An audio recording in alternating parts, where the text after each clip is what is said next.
आप सबको मेरा प्रणाम और हार्दिक अभिनंदन। आप देख रहे हैं गीतों के बोल बड़े अनमोल और चैनल है विश्व शांति दर्शन, जिसकी परिकल्पना का श्रेय जाता है MIT एजुकेशनल ग्रुप के संस्थापक, पुणे के वर्ल्ड पीस डोम के रचयिता, विश्वधर्मी प्रोफेसर डॉक्टर विश्वनाथ दा कराड। हम और आप जुड़े हुए हैं वीकली प्रोग्राम गीतों के बोल बड़े अनमोल से, जिसे मैं आपके सम्मुख 3 वर्षों से प्रस्तुत कर रहा हूं। पिछले हफ्ते मैंने चर्चा शुरू की थी गीतकार मजरू सुल्तानपुरी की, और हम ढूंढ रहे थे उनके लिखे फिल्म दादी माँ के गीत में छुपा हुआ अध्यात्म। गीत को एपिसोड के लिए गाया है ज्ञानेश भंडारकर जी ने। आज उसी चर्चा को आगे बढ़ाते हैं हम लोग और सुनते हैं डॉक्टर सुनील देवधर और मानसी काटदरे के विचार। चर्चा के बाद मैं आपको मजरू सुल्तानपुरी के कुछ और किस्से और कहानियां सुनाऊंगा। आप देख रहे हैं गीतों के बोल बड़े अनमोल।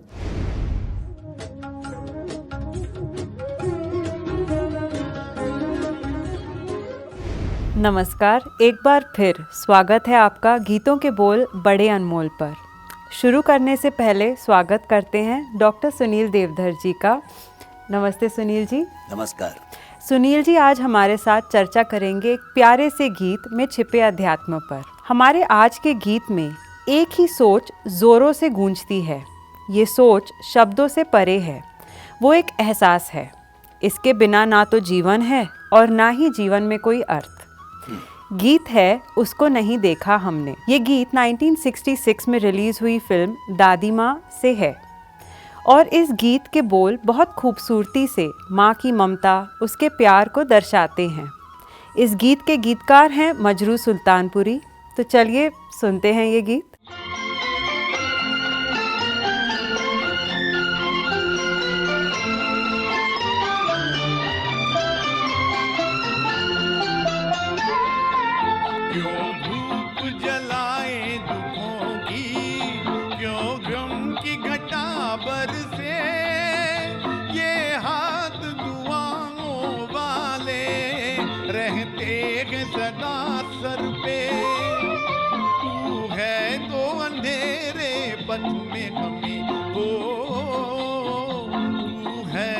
अंधेरे पथ में हमें सूरज की जरूरत क्या होगी। ऐ माँ तेरी सूरत से अलग भगवान की सूरत क्या होगी उसको नहीं देखा हमने कभी। सुनील जी, जहाँ आपने भी पहले अभी जैसे उन पंक्तियों में शायरी के दौर पे बताया था और यहाँ गीतकार भी जैसे कहते हैं, तो ये सच है कि माँ हमेशा अपने शिशु की रक्षा करती है, लेकिन ये कैसा एक ब्लाइंड फेथ, एक विश्वास है कि कुछ भी हो जाए माँ हमेशा साथ होगी। और ये विश्वास जब मन में रहता है आदमी के, तो उसका उठना बैठना चलना फिरना कुछ अलग होता है। और बात यह है, देखिए कि एक मराठी के कवि हैं फ.मु. शिंदे, उन्होंने कहा कि आई एक नाव असतं, घरातल्या घरात गजबजलेलं गाव असतं। यानी घर के घर में ही एक पूरा गांव बसा है, भरा पूरा, और वो एक ऐसा नाम है। तो जो आपका प्रश्न है, तो विश्वास तो हम कई जगह पर करते हैं अनजाने में। अब आप पूछिए कि अनजाने में कैसे विश्वास करते हैं। वो जो ब्लाइंड फेथ में कैसे करते हाँ हैं? और कोई हो ना हो माँ पक्का माँ है। तो ये तो एक हम विश्वास कर ही लेते हैं, लेकिन हमारे मन में जो हम ये बात कर रहे हैं कि विश्वास कैसे है। हम ट्रेन में यात्रा कर रहे हैं जी, आराम से सो जाते हैं, एक भरोसे के सहारे सो जाते हैं कि कोई है जो गाड़ी चला रहा है, और वो जब गाड़ी चला रहा है तो वो ठीक ठाक हमको पहुंचा देगा, वो कोई गड़बड़ नहीं करेगा। वो एक भरोसा हमारे मन में होता है, तब हम सो पाते हैं। हम डॉक्टर के पास जाते हैं और अपना जो कुछ भी बीमारी है, जो कुछ भी बात है, वो उससे कह देते हैं। जो कुछ भी वो प्रिस्क्रिप्शन लिखते हैं, जो कुछ भी दवाइयाँ लिखते हैं, हम ब्लाइंड फेथ जिसको आप बात कर रही हैं, हम खा लेते हैं और भरोसा करते हैं कि जो कुछ लिखा है वो ठीक लिखा है। तो कहीं ना कहीं विश्वास के सहारे ही हम जीते हैं जी। और फिर ये तो माँ है। जब हम जिसको नहीं देखा, जिस ड्राइवर को नहीं देखा, उसके भरोसे पर चल रहे हैं, डॉक्टर के भरोसे पर चल रहे हैं, तो माँ के भरोसे पर हम कैसे नहीं चल सकते। सुनील जी, यहाँ मुझे लगता है कि आप जो कह रहे हैं वो सही तो है, लेकिन यहाँ फिर आपने जैसे पहले कहा था वो ज़्यादा मुझे करेक्ट लगता है कि वो जो अंधविश्वास है वो शायद आप ड्राइवर या डॉक्टर पे उतना सब लोग ना रखें, लेकिन भगवान पे उतना पक्का रखते हैं, एक हायर फेथ पे। तो माँ भी वही हुई, फिर माँ भी वही हुई और इसीलिए भरोसा भी वही वो रखते एक हैं। हायर फेथ, एक ब्लाइंड। और माँ के रूप भी अलग अलग हैं। जी, हम 5 रूपों में माँ की आराधना करते हैं। वो कौन से? वो 5 रूप ये हैं कि सबसे पहले तो धरती माँ, जी, और शायद ये भारत में ही इस तरह की कल्पना की गई है। तो पहली है हमारी धरती, माता भूमि पुत्रो हम पृथिव्या, वो सबकी माँ है। और जब हम उठते हैं तो सबसे पहले हम कहते हैं कि समुद्र में एकले देवी पर्वतस्तन मंडले विष्णुपत्नी नमस्तुभ्यम पादस्पर्श क्षमस्वमी। तो सबसे पहले हम धरती का स्पर्श करते हैं। तो हमारे लिए सबसे पहले है धरती माँ।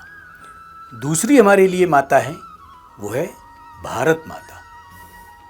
तो हम भारत माता की भी उसी तरह से वंदना करते हैं, तन समर्पित मन समर्पित और ये जीवन समर्पित, चाहता हूँ माँ तुझे और कुछ अर्पण करूँ मैं।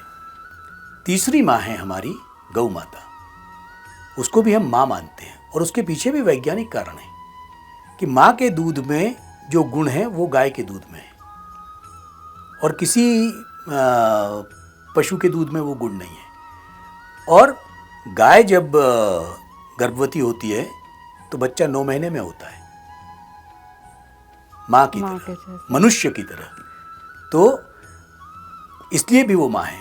और हमारे यहाँ तो ये कहते हैं कि सर्वो उपनिषदो गावो गोपाल दुग्ध नंदनम। तो सारे उपनिषद वो गाय की तरह हैं जो हमें संकेतित करते हैं, मार्गदर्शन करते हैं। तो कितनी माताएं हो गई? पहली भारत माता, दूसरी धरती माता, तीसरी गौ माता, चौथी माता जो है वो हमारी, वो है देवी माता।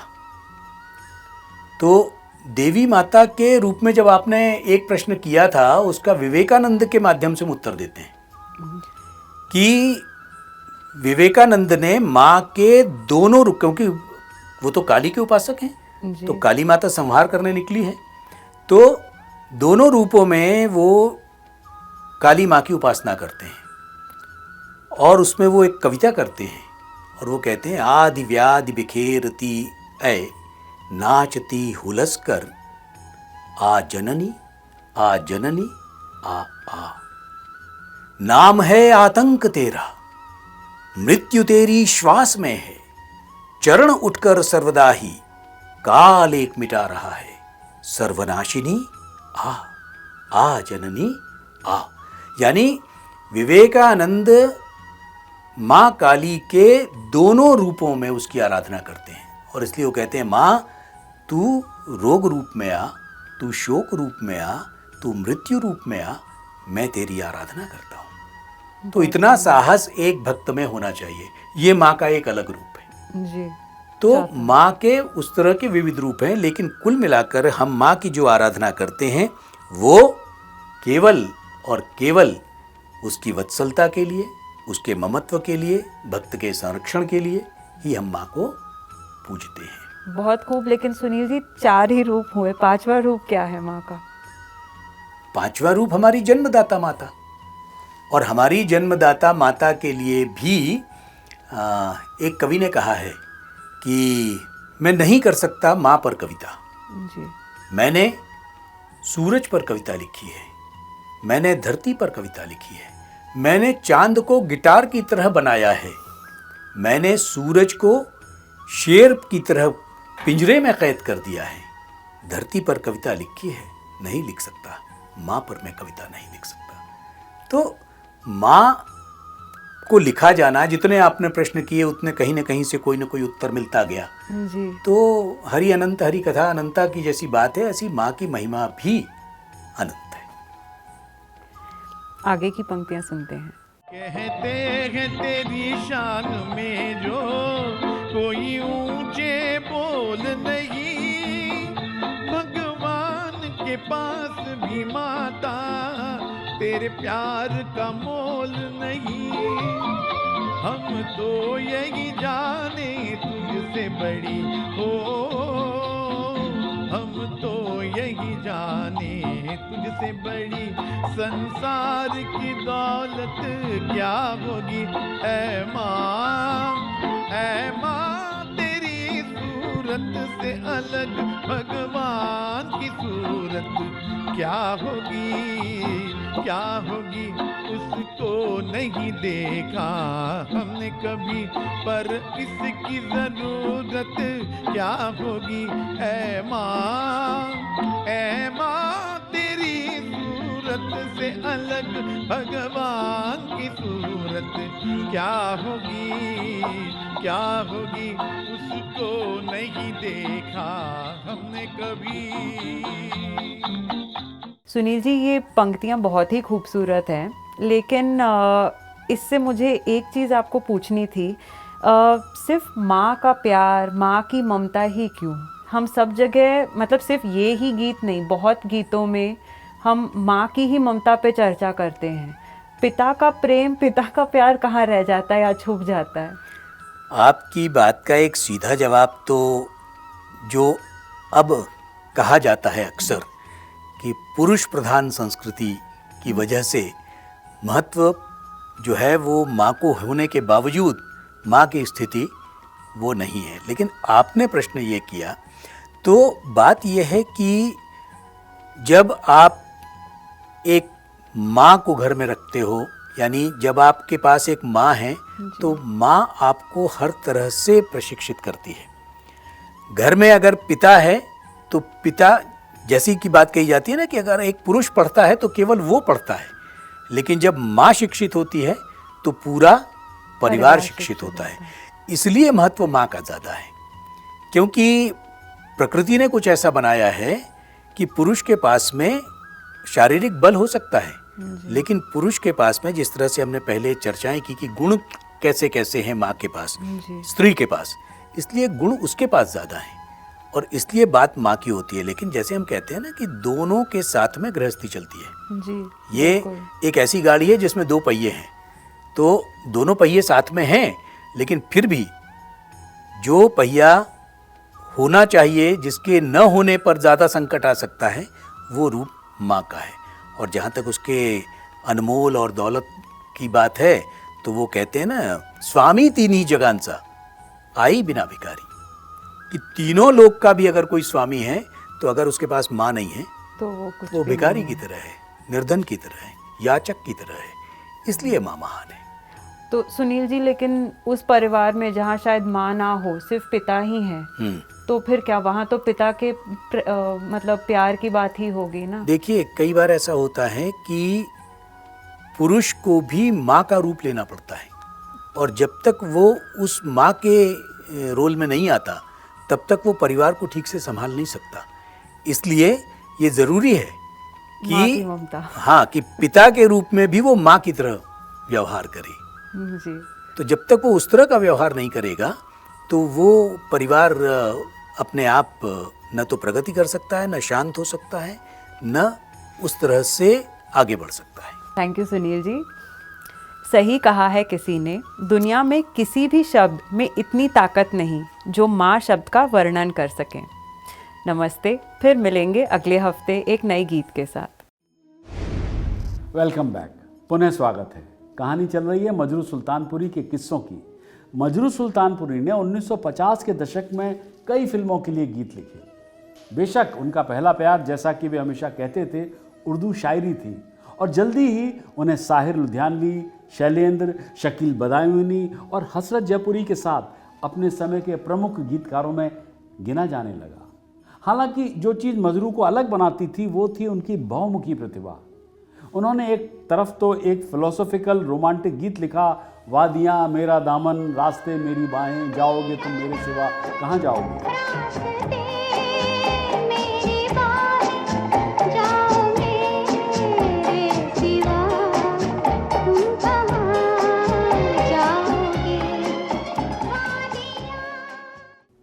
तो दूसरी ओर एक comic song, CAT cat, cat माने बिल्ली, RAT रैट, रैट माने चूहा, अरे दिल है पंजे में तेरे तो क्या हुआ। ये थी उनकी बहुमुखी प्रतिभा का एक राज। आइए जाने क्या है वो। असल में हम लोगों के लिखने का तरीका ही यह है कि हम कैरेक्टर को रीड करते हैं। कैरेक्टर कितना सोबर है तो हम भी सोबर हो जाते हैं, कितना लाइट है तो हम भी लाइट हो जाते हैं, उसकी वोकेबलरी क्या है वही वोकेबलरी हम भी यूज़ करना शुरू कर देते हैं। तो इसमें हमको एक कैरेक्टर मिलता है कि जो स्टडी में उसकी हीरोइन बैठी हुई है और वो वहाँ पहुँचता है तो हीरोइन कहती भाई देखो जब तक पढ़ो लिखोगे नहीं मेरा बाप तुम्हें पसंद नहीं करेगा, he won't be agree with you. तो किंग रीडर उसके हाथ में थमा देती है। अब किंग रीडर जो हमने बचपन में पढ़ी है वो ऐसे ही होता सी कैट, कैट माने बिल्ली, RAT रैट, रैट माने चूहा। अब बिल्ली से बहुत से लोग सिम्बलाइज करते हैं लड़की को, औरत को। तो मैंने और ख़ुद दिल को अपने चूहा बना लिया उन्होंने, तो मैंने उसमें कि दिल है तेरे पंजे में तो क्या हुआ, उसमें एक मीनिंग निकाल लिया। तो कहने का मकसद ये कि इतना डिफरेंस इसलिए आ गया कि कैरेक्टर हमको इतना डिफरेंट मिला। दिलचस्प बात यह है कि प्रगतिशील लेखक आंदोलन के अपने समकालीनों के विपरीत उन्होंने शायद ही कभी स्पष्ट रूप से राजनीतिक फिल्म गीत लिखे। हालांकि उनके अन्य लेखन एक प्रगतिशील आदर्श से प्रेरित रहे। उर्दू शायरी के गज़ल रूप पर उनकी महारत को उर्दू शायरी के पारखी लोगों के बीच उन्हें व्यापक रूप से स्वीकार किया गया है और जब भी उन्हें मौका मिला उन्होंने फिल्मों के लिए कुछ बेहतरीन रचनाएं लिखी। फिल्म तीन देवियों का गीत कहीं बेख्याल होकर या फिल्म दस्तक के लिए हमें मताए कूचा और काला पानी का वो गीत बेखुदी में तुमको हम पुकारे चले गए हिंदी फिल्म संगीत में गज़लों की उत्कृष्ट कृतियों में से है। आइए थोड़ा सुनते हैं ये गीत। बेख्याल होकर यूं ही छू लिया किसी ने, हम हैं मताए पूछा बाजार की तरह, हम बेखुदी में तुमको पुकारे। दूसरी चीज जिसमें मजरू को महारत हासिल थी वो थी समय और दर्शकों की पसंद के साथ उनका बदलाव। उन्होंने 50 के दशक में अधिक गंभीर और सामाजिक रूप से उन्मुख गीत लिखे और 60 के दशक में उनकी कलम से चंचल और हल्के फुल्के गीत हमारे सामने आए। फिर भी जब स्थिति की मांग हुई तो फिल्म दोस्ती का गीत चाहूँगा मैं तुझे सांस सवेरे या फिल्म आरती का वो गीत कहीं तो मिलेगी कभी तो मिलेगी जैसे बेहतरीन गाने लेकर फिल्म संगीत को उन्होंने खूब संवारा। इसकी एक वजह यह भी थी कि मजरू सुल्तानपुरी ने कभी भी फिल्म के डायरेक्टर्स को उनके काम में हस्तक्षेप नहीं करने दिया। हमने और लक्ष्मी ने और प्यारे ने मिलके ना तो डायरेक्टर को इंटरफियर करने दिया था हमने इसमें, ना किसी प्रोड्यूसर को। हम जाने, म्यूजिक डायरेक्टर जाने, हमें सिचुएशन बता दीजिए, बैठ जाइए बस। चुनाचे कहीं ताराचंद बरजाटी आ गए तो उनको नागवार हुई धुन। उनका क्या भजन की रिहर्सल हो रही? मैंने कहा जी हाँ भजन की रिहर्सल होगी, आप तशरीफ ले जाइए। उन्होंने चलता कर दिया हमने। और ये इत्तेफाक है, मैं इत्तेफाक ही कहूँगा कि जिन फिल्मों में के गाने हमारे बहुत मशहूर हुए हैं ये वो तमाम फिल्में हैं जिनमें डायरेक्टर का कोई इंटरफेरेंस नहीं। इतना ही नहीं, कंपोजर लक्ष्मीकांत का कहना था कि मजरू सुल्तानपुरी अगर नाराज होकर लिखते थे तो वो गीतों में जान डाल देते थे। एक छोटा सा भी वाक़या हुआ कि दोपहर के वक्त पहुँचे, प्रोड्यूसर कहने गाना चाहिए। हमने कहा भाई इस वक्त तो गाना नहीं लिख सकते। कहने नहीं चाहिए, बहुत ज़रूरी है, वो लक्ष्मी बैठे हुए हैं वहाँ पर, चलिए। तो मैं गुस्से में गया और मैंने वो गाना लिखा, जे हम तुम चोरी से बंधे एक डोरी से जइयो कहाँ है हजूर। तो बहुत दिन तक वो लक्ष्मी एक कहताराबाद लोगों से कि मजरू साहब को गुस्सा दिला दो तो अच्छा लिखते हैं। जे हम तुम चोरी से बंधे एक डोरी से जइयो कहाँ ए हजूर। जैसे ही 60 के दशक ने 70 के दशक को रास्ता दिया तो दर्शकों की पसंद फिर से बदल गई। उदाहरण के लिए फिल्म यादों की बारात और फिल्म हम किसी से कम नहीं में मजरू उन्हें वो देने के लिए मौजूद थे जो दर्शक चाहते थे। यादों की बारात का वो गीत आपके कमरे में कोई रहता है गीत ने मजरू की एक और खूबी सामने ला दी। वो थी सामान्य बोलचाल की भाषा और मुहावरे की बुनाई। आपके कमरे में कोई रहता है, तरारारा हम नहीं कहते, जमाना कहता है। ये संवादात्मक शैली उनके बाद उनके कई गीतों में साफ तौर पर देखी गई। 1988 की कल्ट फिल्म कयामत से कयामत तक का गीत पापा कहते हैं बड़ा नाम करेगा अपने समय का यूथ एंथम बन गया था। पापा कहते हैं बड़ा नाम करेगा। संयोग से इस गीत की रचना संगीत निर्देशक जोड़ी आनंद मिलिंद ने की थी, जो अपने समय के बेहतरीन संगीत निर्देशकों में से एक चित्रगुप्त जो थे उनके बेटे थे, और वो चित्रगुप्त मजरू के लंबे समय से मित्र उनके सहयोगी थे। चित्रगुप्त और मजरू ने हमें दिल का दिया जला के गया और जागे दिल दीवाना जैसे कई यादगार गीत भी दिए थे अपने दौर में। जाग दिल दीवाना रुत जागी वसल यार की, जाग दिल दीवाना। मजरू सुल्तानपुरी ने 50 साल से अधिक लंबे कैरियर में लगभग 350 फिल्मों के लिए गीत लिखे और उनके खाते में कई लोकप्रिय गीत भी आए। उनके यादगार गीतों में इन्हीं लोगों ने ले ली ना दुपट्टा मेरा फिल्म पाकीज़ा, तेरी बिंदिया रे फिल्म अभिमान, नन्ही कली सोने चली फिल्म सुजाता और ये लो मैं हारी पिया फिल्म आर पार, कितना प्यारा वादा है इन मतवाली आंखों का फिल्म कारवां और पापा कहते हैं बड़ा नाम करेगा। उन्होंने आर.डी. बर्मन के लिए 74 से अधिक फिल्मों के लिए गीत लिखे, जिनमें सबसे प्रसिद्ध 60 के दशक की शम्मी कपूर और आशा पारेख की अभिनीत सदाबहार ब्लॉकबस्टर तीसरी मंजिल और संजय खां और मुमताज़ अभिनीत फिल्म नीला शामिल है। मजरू ने 1969 में सुनील दत्त और आशा पारेख अभिनीत फिल्म चिराग के लिए तेरी आंखों के सिवा दुनिया में रखा क्या है ये बोल लिखे, और ये गाना मशहूर पाकिस्तानी शायर फैज़ अहमद फैज़ की गज़लों में से एक से प्रेरित था। मजरू ने फैज़ से अनुमति ले ली और उन्होंने तुरंत सहमति दे दी। मोहम्मद रफ़ी द्वारा गाया गया गीत का मेल वर्जन और आशा भोसले द्वारा गाया गया फीमेल वर्जन सुपरहिट हो गया।